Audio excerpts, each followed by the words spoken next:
Hello guys! Hello Libra! Welcome dito sa aking channel. Kapalaran 888. Welcome. Alamin natin kung anong messages, vibration, gabay, energy para sa inyong lahat.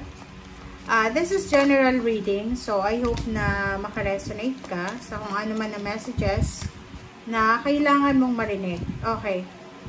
So, yung first card mo dito is number 18, number 9, there's a child. And 39, this is 12. Okay. So, sinasabi ng baraha sa'yo dito, Libra, na if you are a parent, okay, or grandmother, or auntie, uncle ng child na to, may posibilidad na selebrasyon patungkol sa batang yan. So, maybe there's a birth of the baby, Libra. There's a good news about birth of the baby. There's a good news about graduation or recognition, awards, rewards of this child. And nakikita natin na ang buong komunidad ay magse-celebrate because of the success of this child. Okay, so comment down below if you resonated. Ano ba? Resonated ka ba? Yung anak mo ba ay makakatanggap ng awards, rewards? Ano ba? Recognition from your barangay, from your municipality, or from, ano ba? Pwedeng siya ay sasali sa isang competition na siya ay bibigyang parangal ng iyong municipality.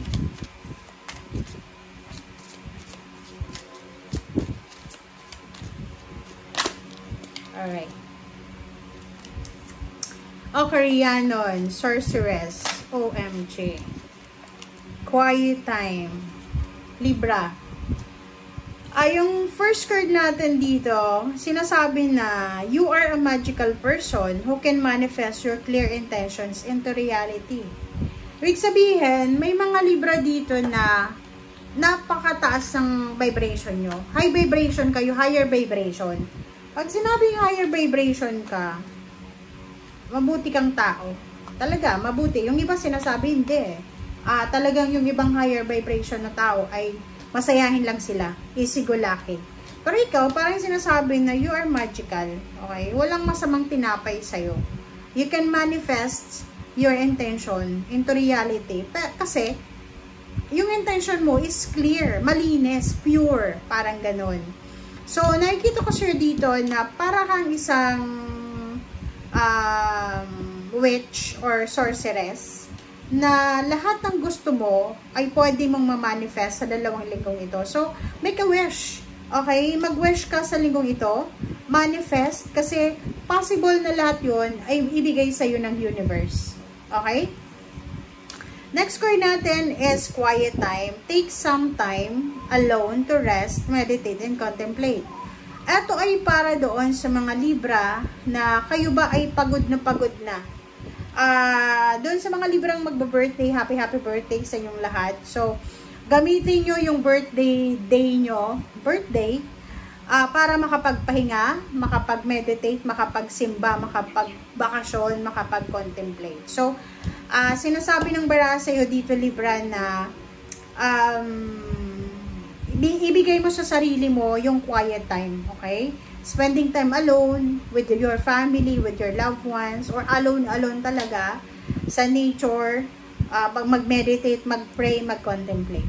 Okay? So, yun. Baka pagod ka na. Pagod ka ba sa trabaho, negosyo, or ka naman yan na ginagawa mo? Na kailangan mo ng pahinga. Okay?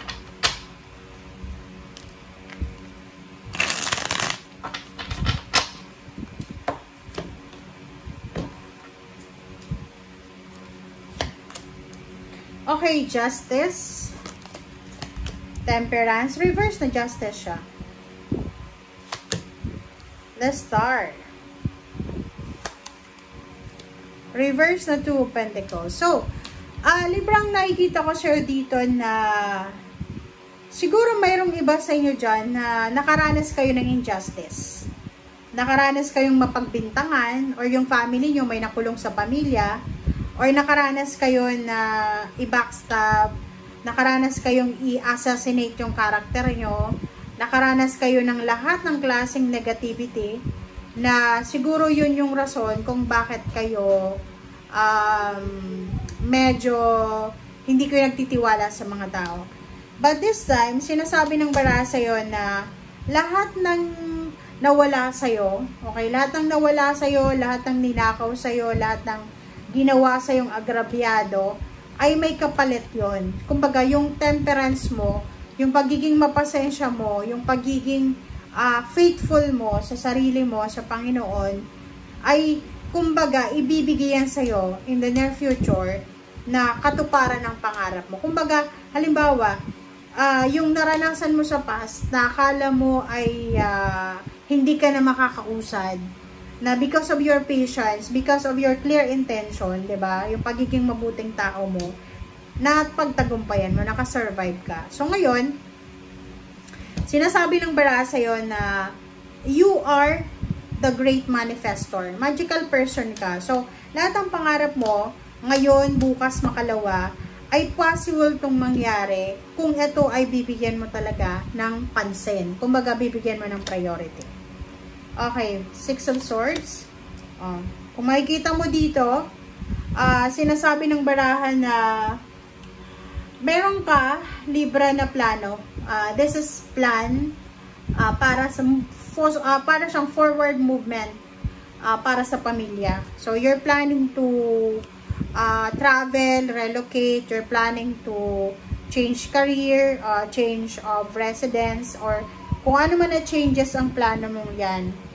But the problem is, mag-isa mo lang siyang pinaplano eh. Like, yung mga taong involved, yung halimbawa gusto mong baguhin yung anak mo, yung apo mo, ay hindi siya willing eh. So, nakikita ko sa'yo dito, na siguro kailangan mo ng bagong strategy. Halimbawa, kung may mga kapamilya ka, may anak ka na pasaway, or kung ano man siya, sinasabi ng bara sa'yo na huwag kang padadala sa init ng ulo. Huwag mong susukuan yung taong yan. Okay? Sinasabi ng bara sa'yo, kung ano man yan na minamanifest mo, pinagpipray mo ngayon, pinagpipray mo na sana magbago na yung ugali ng mga tao sa paligid mo, yung boss mo, yung mga kapitbahay mo, or kung sino man sila. Sinasabi ng baraha, makukuha at makukuha mo yan. Okay? Kumbaga, i-manifest mo na yan sa last 2 weeks ng October. Okay? Kasi, parang yung